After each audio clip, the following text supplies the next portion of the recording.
Hello दोस्तों, NEET plus में आप लोगों का स्वागत है। तो बेसिकली हम लोग आज बात करेंगे क्वेश्चन नंबर 123। मतलब अभी तक टोटल हम लोग नीट का जो PYQ 122 क्वेश्चन हम लोगों ने प्रैक्टिस कर लिया है। अब बात करेंगे क्वेश्चन नंबर 123 के ऊपर। ये क्वेश्चन दो बार पूछा गया है वैसे तो, एक 1998 में, दूसरा 1999 में। पूछा क्या गया है, विच of the following compound will be most easily attacked by an electrophile. तो अब यहाँ पे फिनॉल है, क्लोरोबेंजीन है, बेंजीन है और टोल्यूइन है। तो सबसे पहले मैं आपको बताना चाहूंगा कि यहाँ पर अगर हम केवल इस ग्रुप को छोड़ दें तो यहाँ पर अगर हम देखेंगे तो हर जगह पे बेंजीन रिंग प्रेजेंट है।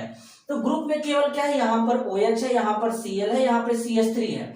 तो हालांकि इन तीनों में अगर बात करें तो यहाँ पर CH3 भी प्लस M है, OH भी प्लस M है, Cl का इंडक्टिव भी होता है, माइनस प्लस M भी होता है। लेकिन सबसे अच्छा जो प्लस M होता है वो किसका होता है, OH का होता है। और OH जो होता है आर्थो और पैरा डायरेक्टिंग होता है, जबरदस्त होता है।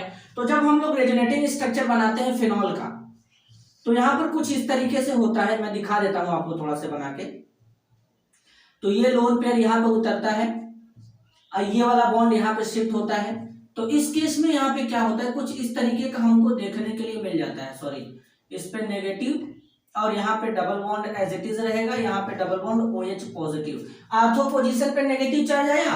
अब इसको यहाँ पे लाओ, इसको यहाँ पे लाओ, तो कुछ इस तरीके से देखोगे तो आर्थो के बाद हमको नेगेटिव चार्ज कहाँ पे दिखेगा, पैरा पे दिखेगा, पैरा पे नेगेटिव चार्ज दिखेगा।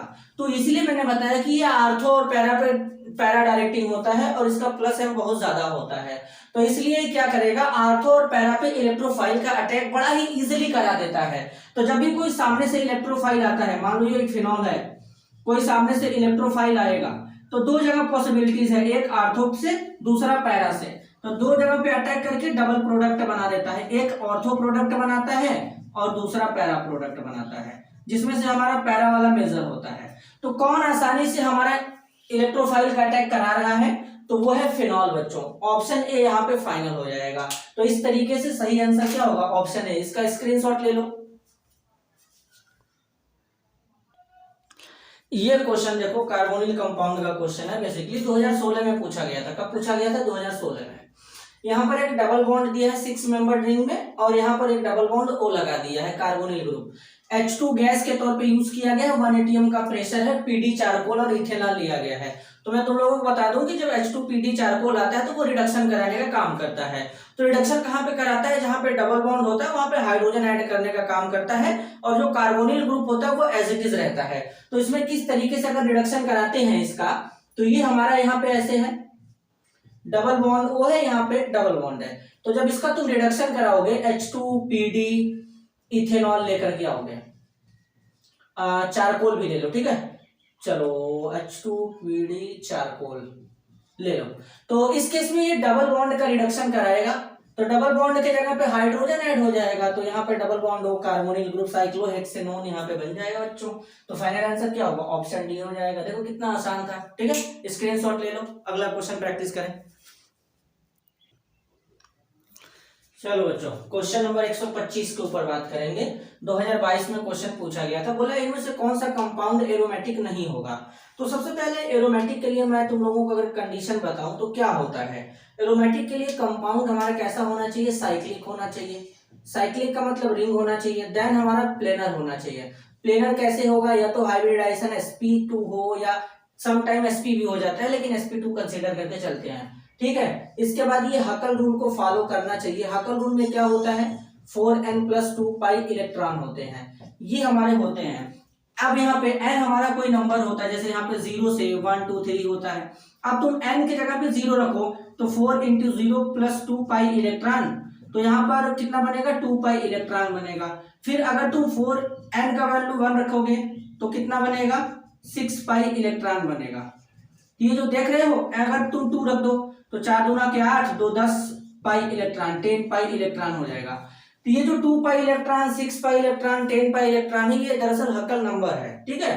तो सबसे पहले देखो, ये पहला वाला कंपाउंड साइक्लिक है, बिल्कुल है सर। इसके बाद प्लेनर है कि नहीं है, कैसे पता चलेगा, कार्बन का हाइब्रिडाइजेशन चेक करेंगे। तो इनमें सारे कार्बन का हाइब्रिडाइजेशन sp2 है, लेकिन इसमें इस वाले कार्बन का हाइब्रिडाइजेशन sp3 है और sp3 आ गया तो कहीं ना कहीं टेट्राहेड्रल होने की कोशिश करेगा, मतलब ये प्लेनरिटी को खो रहा है, प्लेनर नहीं हो सकता। तो यही हमारा फाइनल आंसर होगा। फिर भी आगे चेक करते हैं। यहाँ पर सारे कार्बन का हाइब्रिडाइजेशन sp2 है और 6 पाई इलेक्ट्रॉन है, 2 2 4 2 6, 6 पाई इलेक्ट्रॉन यहाँ पर रूल को फॉलो करेगा तो ये कंपाउंड एरोमेटिक होगा। इसमें भी 6 पाई इलेक्ट्रॉन है, प्लेनर है, तो ये भी हमारा हकर रूल को फॉलो करेगा, ये भी हकर रूल को फॉलो करेगा। इसमें 2 पाई इलेक्ट्रॉन है, पहले वाले में 6 पाई इलेक्ट्रॉन था लेकिन नॉन प्लेनर हो गया, तो इसलिए एरोमेटिक नहीं है। 2022 में ये क्वेश्चन पूछा था, तो फाइनल आंसर क्या होगा? ऑप्शन ए होगा। ठीक है, स्क्रीनशॉट लो इसका जरा तुम लोग। तो चलो, उम्मीद है स्क्रीनशॉट ले चुके होंगे। क्वेश्चन नंबर 126 के ऊपर बात करते हैं। देखो, ये क्वेश्चन कब पूछा था? 2017 दिल्ली में पूछा था। Which of the following is a sink for CO? 4 option है, plant, haemoglobin, micro organism present in the soil, ocean.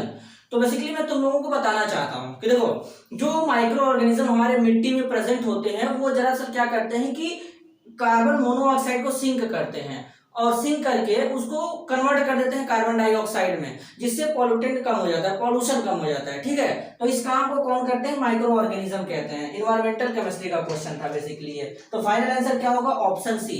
Screenshot ले लो इसका, थ्योरी बेस्ड था ये भी। देखो, नॉर्मल थ्योरी बेस्ड क्वेश्चन है, जो कि मतलब मेमोराइज क्वेश्चन है, जो कि मेमोरी बेस्ड याद होना चाहिए।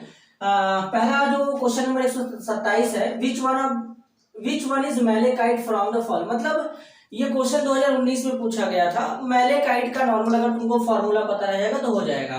तो मैलेकाइट का फॉर्मूला क्या होता है? CuCO3 CuOH का होल ट्वाइस।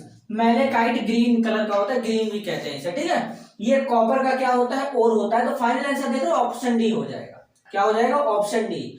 फिर बेल मेटल के बारे में मैंने बताया था कि ये एक एलॉय होता है। हालांकि एलॉय जो होते हैं वो मेटल या नॉन मेटल के होमोजेनियस मिक्सचर होते हैं। हालांकि होते तो होमोजेनियस मिक्सचर मेटल के हैं, सम टाइम नॉन मेटल भी प्रेजेंट होते हैं। तो बेसिकली जो बेल मेटल होता है ये कॉपर और एसन का क्या होता है? कॉपर और एसन का क्या होता है? एलॉय होता है, होमोजेनियस मिक्सचर होता है। OS 1999 में पूछा गया था। तो फाइनल आंसर क्या होगा? ऑप्शन बी होगा। तो कुछ चीजें मेमोरी बेस्ड हैं, जितना याद रहेगा, मेमोराइज रहेगा, उतना अच्छा होगा। ठीक है, स्क्रीनशॉट ले लो। चलो, उम्मीद है स्क्रीनशॉट ले चुके होंगे। ये भी नॉर्मल क्वेश्चन है, इसको भी डील कर लेते हैं। Question number 129, which of the following is most acidic. यहाँ पर कुछ ऑक्साइड दिया है, इनमें से सबसे ज्यादा एसिडिक नेचर का कौन होगा? 1997 में पूछा गया। पहली बात, एक ही ग्रुप के एलिमेंट है, नाइट्रोजन, फास्फोरस, आर्सेनिक और Sb। एक ही ग्रुप के एलिमेंट है। ग्रुप में टॉप टू बॉटम चलते हैं, यानी नीचे की तरफ चलते हैं तो मेटेलिक कैरेक्टर बढ़ता है और नॉन मेटेलिक कैरेक्टर घटता है। अब नॉन मेटेलिक कैरेक्टर घटने का मतलब क्या है कि उसका जो ऑक्साइड होगा वो कम एसिडिक नेचर का होगा। क्यों? क्योंकि बात समझ रहे हो, नॉन मेटल के ऑक्साइड एसिडिक नेचर के होते हैं। तो सबसे ज्यादा नॉन मेटेलिक कैरेक्टर कौन रखेगा? नाइट्रोजन, जो कि ऑलरेडी नॉन मेटल है। तो अब नॉन मेटल के ऑक्साइड एसिडिक नेचर के होते हैं, तो सबसे ज्यादा एसिडिक नेचर कौन रखेगा? तुम्हें सोचो, N2O5, नाइट्रोजन का ऑक्साइड ज्यादा एसिडिक नेचर का होगा। अब मैंने कई बार चिल्ला के क्लास में भी बताया था कि बेसिकली देखो, व्हाइट फास्फोरस जो होता है वो बहुत ज्यादा रिएक्टिव होता है। एटलीस्ट इतना ज्यादा रिएक्टिव होता है कि वो एयर के कांटेक्ट में आने पर आग पकड़ लेता है, इसलिए उसको पानी में रखते हैं व्हाइट फास्फोरस को। हालांकि जो लाल फास्फोरस होता है उतना ज्यादा रिएक्टिव नहीं होता है, क्योंकि बहुत ज्यादा मतलब वो टेम्परेचर चाहिए। लेकिन व्हाइट फास्फोरस बहुत ज्यादा रिएक्टिव होता है, मैंने कई बार बता रखा है। और व्हाइट फास्फोरस तो जहरीला भी होता है, ये जो जबड़े का हड्डी होता है इसको गला वाला देता है, बहुत ही खतरनाक होता है। इसको पानी में रखते हैं। तो देखो, यही क्वेश्चन आ गया है 1999 में, कौन सा फास्फोरस ज्यादा रिएक्टिव होगा? तो सबसे ज्यादा रिएक्टिव जो होता है व्हाइट फास्फोरस होता है। ठीक है, तो इस तरीके से हम लोगों ने नीट का टोटल 130 क्वेश्चन PYQ डिस्कस कर लिया है। अब आगे का कहानी अगले लेक्चर में डिस्कस करेंगे। मिलते हैं अगले वीडियो में, तब तक के लिए धन्यवाद।